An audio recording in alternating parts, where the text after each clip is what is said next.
I was a child when this all first began, too young to know what in the hell was going on. All I know is that war breached from this planet, seemed to blow out of the center of this world like a volcano, and all sorts of mechanical beings began to blast each other apart, tearing apart any town, any city, any farm, any whatever they might be fighting on. They just decide to tear everything to bits. Everyone around me was scared. They didn't know if they were going to be coming this way, if these mechanical whatever in the hell they were, many of them standing anywhere from 10 feet to 40 feet tall, were going to show up and just start destroying our houses or something. Maybe just to kill us just for the hell of it. All we knew was that we were not alone in this universe, but whatever these things were, they sure as hell didn't seem friendly. They seemed to be attracted to things like oil rigs, power plants, weapons manufacturing. Anything that they seemed to be able to find some sort of weapon, they seemed to just want to take it. They would go in, tear them apart, letting radiation just leak all over the place, and many died in bad ways. When they assaulted the oil rig, oil went everywhere, and out of spite, I guess, the ones who had initially started to steal all this oil set it on fire. The resulting explosion killed several hundred men on the oil rig, and it took them a long time to put that fire out. The power plants was even worse. They would just let the radiation leak all over the place until the whole thing began to melt down, and it seemed as though those mechanical freaks would just stand there and breathe it in like it was some sort of, I don't know, pleasurable experience or some such shit, as everyone else screamed in pain as whatever side of their body was facing the meltdown literally melted off their bodies. That is, if they were still alive from the explosion, of course. Large swaths of cities were torn to the ground, literally trampled by these giants, as they seemed to bring all their metal destruction where they were, always trying to kill each other. It didn't matter if our own guys flew in to try and take them. Our 1980s tech just wasn't up to the task at that point. By the time we got our birds in the air and got them there, the fight was over. The tanks took even longer to get there, and it seemed like everything was just gone, especially when these metal monstrosities would combine to create one even larger and seemingly knock down an entire building with one kick or a swipe. I remember being horrified, even as young as I was, as I watched on TV as one of the buildings my cousin worked in was flattened to the ground with her inside of it. I didn't know. I knew she worked in that city, just like everybody else.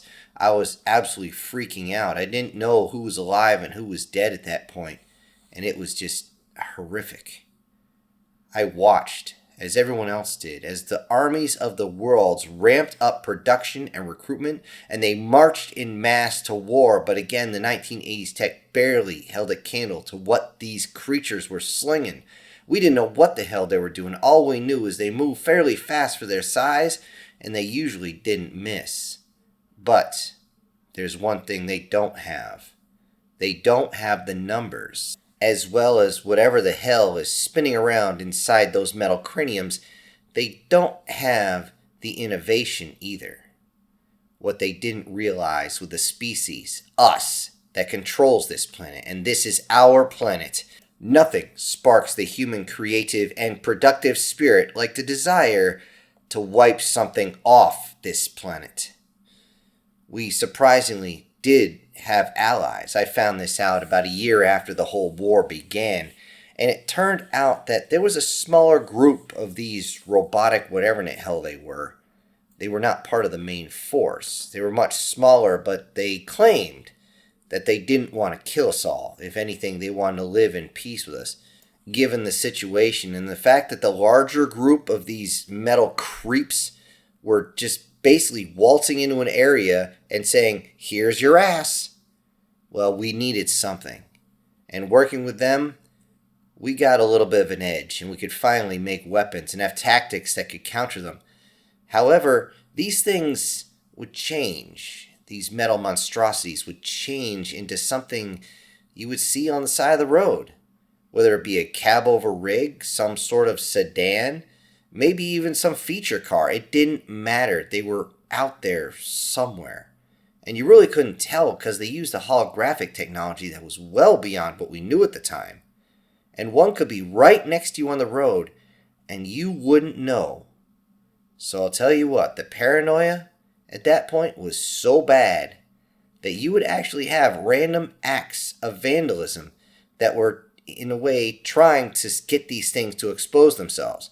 Because if they could be seen, they could be fought. However, this turned out to barely work. They only had video of once where they were going smashing windows and headlights and kicking in side panels and things of that nature. One of these things transformed, stood up in its huge humanoid form, and of course that made those who were breaking into the cars, well, either accidentally relieve themselves or run, or both. Most of us lost our childhoods as the war around us raged. However, as the war raged, it was clear that whatever these things were, they couldn't plus up their numbers. And as the war escalated from our end, as more men and more machines entered the battlefield, we drove the fighting faction off the planet, leaving the friendly ones around. The so-called friendly ones decided to build a massive city, complete with their own hydroelectric dam. And everyone just figured, why not? They survived this and they're peaceful, we might as well have it. However, they very much restricted access. They allowed humans to bring in materials, but they never let anyone help build it, which made us all a little, well, it made us question everything. Over time, after this city's construction, we were told that this faction had to stay on planet for a while, as it turned out that they'd been kicked off their own planet. It had been conquered by the faction that we had beaten off of Earth, and now that more evil faction of these metallic creatures owns their home planet. This made us all a bit nervous, as we knew that if they were sitting there on something full of resources, it would only be a matter of time before they came back. However, for a time, there was peace. And as we know, peace is only a time to clean your weapons, design better ones, and reload your magazines. I remember I wasn't even old enough to drive, as we heard about a huge, massive robotic fight. They were beating the hell out of each other in that massive city. A few times they got cameras on it, and even from a distance as they zoomed in, it was clear that that city was not a city. As it turned out, its true purpose was shown as it transformed into what it truly is, a massive battle station. Even after the attacking group once again was pushed back, not only by the introduction of more of their own type of robots, but our own coming in with our own F-15s, dropping all sorts of ordnance and strafing runs with A-10s. It was glorious to see. And just as the ground soldiers got there, firing tank shells into the retreating enemy, the battle was over. Well, at least that one was over. As it turned out, incursions kept happening on Earth. They just were not anywhere near that grandiose scale. It seems as though they were coming in after some sort of energy source. Sometimes they would come in and they would raid a power plant. Sometimes they would once again go for the oil. Sometimes they would do something simple as go for our food, grabbing the silos and condensing them down somehow, in some way, sucking out all the methane and creating some sort of energy source from it. I didn't understand at the time, not until I learned the science like everyone else. Because thanks to these aliens, we discovered how to create, how to harvest, and how to harness the material they call energon. As it turns out, this is actually the lifeblood of their species, but it won't do much to us, and trust me, you don't want to eat it. But it can do amazing things. Due to the discovery of this lifeblood, there was an irreparable change to humanity, something that sped us up technologically so much faster than what should have happened. Though most of the governments did truly try to hide its construction, how to create this stuff, how to harness it. Soon, people would show how to make this substance in something as small as a closet. You could end up mixing 0-point energy with a viscous or gelatinous or crystalline substance, making this material as it glowed either a blue or a green, and then you simply have to hook a positive and negative wire to it and poof, free energy for a long, long time. A small piece of this, barely the size of a pill bottle, would be enough to run your house for the next millennia. However, it should be known that many died trying to bring this information to light, as many governments tried to hold on to this as their own little secret, saying that the planet is not ready for it. Yeah, the standard line of bullshit, we all knew it. Several governments ended up in upheaval, totally crumbling, tearing themselves apart because of this, as the civilians and their own military were pissed. Why were you keeping something from them so important for their own survival? Yet, with this actually being a war of survival taking precedence, everyone calmed down fairly quick. When I was old enough, I joined the fight. And I'll tell you what, my mom was not happy about it. Though I had to. I seen too many innocent lives crushed, in some cases quite literally, by these bastards. I can't stand by and do nothing. Besides, I realized that war is in my blood, and I can't fight it. It's just there. Because it is actually part of me. It's ingrained in me. I didn't have to dig too deep to break away all the little pieces that were holding me back. I started getting on missions that sent me all the way to the aliens' metallic homeworld. And when I was there, I did some very bad things. Yet, I did some good things too. At least, I think so. I hope so. Because the amount of bad things were, well, they weigh on a man eventually. Especially when I got separated from my unit due to a communications mistake or error. Yeah, Murphy got me on that one. I just remember things getting very interesting after I watched all those Chinooks take off and leave. They didn't even realize they'd left me behind as I'm standing there going, okay, you guys gonna come back?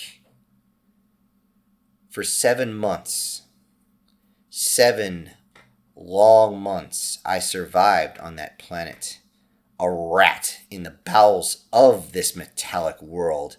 If not for the intervention of a few, I know I wouldn't have made it back. However, when I did finally make it back, I was praised as a hero, a great survivor, or whatever bullshit they wanted to say. But before I could publicly say what I had done, what I had witnessed, I was given 2 options. Option A, I was offered full retirement of 2 ranks higher than I am, with of course full benefits. Or option B, they can claim that I had some sort of alien virus, quote unquote, place me into quarantine, and mysteriously die under the guise of said alien infection, virus, whatever bullshit you want to hide it under. And of course they would just throw my body in to be cremated to cover up the evidence. They said this so nonchalantly, I'm like, great, this is like Tuesday for you, isn't it? So, without thinking too much, I took option A, but with conditions. First off, I wasn't signing any sort of NDA, non-disclosure agreement. I know how to keep my yap shut. Secondly, it was going to be a 4 rank jump, basically right into Sergeant Major of the Army. Plus, I'm going to get a bonus, a little financial bonus. And of course, one last thing. When they asked me why, I said, I never want to pay taxes again. Ever. With that, they looked at each other and kind of nodded a little bit and said, okay. I said, no. On paper, sir, you're going to put your name on it. So is everybody else in this room. And then I'm going to leave and you guys aren't going to hear shit from me ever again. So we good? Later on down the road, when people realized I don't talk about what happened back then, I was actually asked after a couple of beers by an old family friend why I never talk about what happened. It seemed as though I still have my head with me. I'm not really suffering from that much PTSD, so why do I just never speak about it? I just looked at him and said, I made a deal with the devil, Jimmy. He simply nodded because he was in too. After all that, I tried to put it behind me, though my body does remind me all the time of the things I've done. Even though our medical tech has absolutely exploded in efficiency due to the war, compared to what we had when I was a kid, this is absolutely amazing. One could actually confuse it with magic, it's so high tech. Thanks to that, I don't look old at all. In fact, most of my innards could be confused with a teenager or 20-year-old's because I do eat very clean. However, energon poisoning is rather uncomfortable, to say the least. After all that, I took my bonus and everything, and I bought this piece of land, and I just work it. I just continue to try and find some sort of peace. I unfortunately have to do this alone because most folks don't seem to like me. Although, come to think about it, I don't like most folks. Especially since I look around at the new generations who didn't have to go through the war, and they've gotten soft, really soft, especially with all this technology. It seems as though no matter what we did, this was going to happen anyway. The younger generations are just, well, squishy now. This is why I thought they would actually call me up to re-enter the service when those metallic motherless fuckers attacked Chicago. Hell, they leveled half the city before it was over. They just tore it apart. Huge, giant, snake-like, I don't know, caterpillar robot things that seem to come up through the sewers and just climb right through all sorts of buildings, knocking them over, tearing everything down. Huge electrical storms all over the place. I didn't know what the hell was going on. I looked at it like everybody else, a long way off as everybody's bringing in the lenses, sending up drones and all sorts of things so they could see what in the hell was going on. But before they had a chance to call anybody, it was over. Less than 2 days. Less than 2 days, and they rolled so many units. I saw at least 6 different battalions up there, just getting ready to charge in. And when they did, trust me, they were not pulling their punches. Holy crap. Not to mention our quote-unquote friendly ones, which I wonder if they're actually so friendly. Here they are tearing apart another city. Whatever. I didn't have to worry about it. But that's not the only incursion recently. But that was the most destructive. I mean, they had one over in China where some giant wheel bastard just ran over a whole bunch of people in the middle of a friggin' highway. It was crazy. Then he had all sorts of bases get shot up. It's messed up. But I don't have to worry. It seems like they're handling it good enough. At least on this planet, and trying to protect its populace. Still, as I wake up every morning and go to raise my crops and raise my livestock, I try to forget what's going on, as my body just screams at me every single morning. I just shake it off and I get to work. However, one day I didn't have a chance to actually enjoy the fruits of my labor in more ways than one. Suddenly, I got an alert coming through from my sensor suite. It went to my device on my belt. I pulled it off and looked, and I was like, what? That's not right. I looked up towards the east, and as I saw the fireball coming in almost directly towards me, I could see that it was going to miss me, but just barely. I realized what was going on as I looked back at my device, and I finally got a quick glance at the silhouette of this thing coming down.